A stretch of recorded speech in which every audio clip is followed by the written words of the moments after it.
Nah, sekarang kita langsung masuk aja ke pengertian fungsi. Oke, jadi gini, misalkan kita punya dua himpunan ya, himpunan A dan himpunan B. Misalkan himpunan A itu terdiri dari A, B, C, D, dan himpunan B itu terdiri dari W, X, Y, Z. Jangan tulis itu, sebelah kanannya aja. W, X, Y, Z. Nah, kita bisa membuat relasi antara A dan B. Tapi nggak semua relasi ini merupakan fungsi. Ada relasi yang bukan fungsi.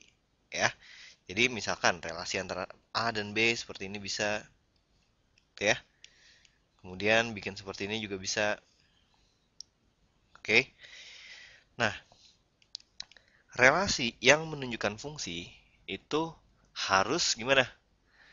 Oke, jadi gini, suatu fungsi ya, fungsi dari A ke B itu adalah suatu aturan yang memasangkan setiap anggota di A ya, ingat setiap anggota di A. Jadi setiap anggota di A itu harus memiliki pasangan dengan tepat satu anggota di B.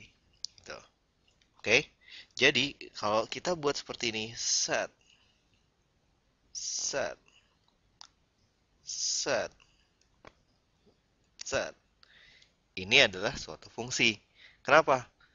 Karena setiap anggota di A itu punya pasangan dan jumlah pasangannya itu tepat satu.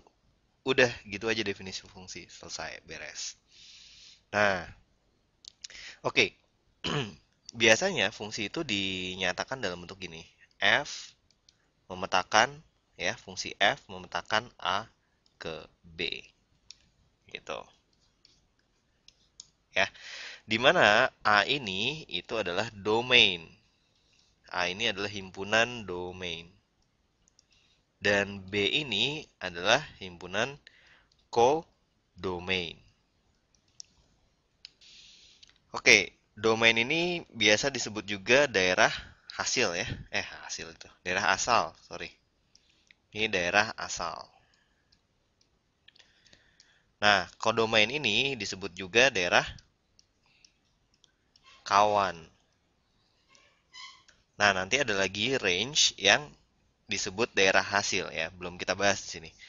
Oke, jadi suatu fungsi, misalkan kita bikin suatu fungsi memetakan X ke 2X tambah 1. Berarti kalau misalkan fungsi A-nya di sini adalah misalkan berapa ya? 1, 2, 3, 4 gitu ya. Maka kalau gitu dia akan memetakan dari A ke B gimana? 1 dipetakan menjadi berapa tuh? 3. 2 dipetakan menjadi 2 kali 2 tambah 1, 5. 3 dipetakan menjadi oke, 3 kali 2 tambah 1, 7 ya. 4 dipetakan menjadi 4 kali 2 tambah 1 yaitu adalah 9. Ya. Nah, ini bisa juga ditulis sebagai berikut. Fx sama dengan 2x tambah 1 gitu. Nah, ya udah, berikutnya kita akan mempelajari contoh-contoh apa aja yang merupakan fungsi dan contoh-contoh apa aja yang bukan fungsi. Oke?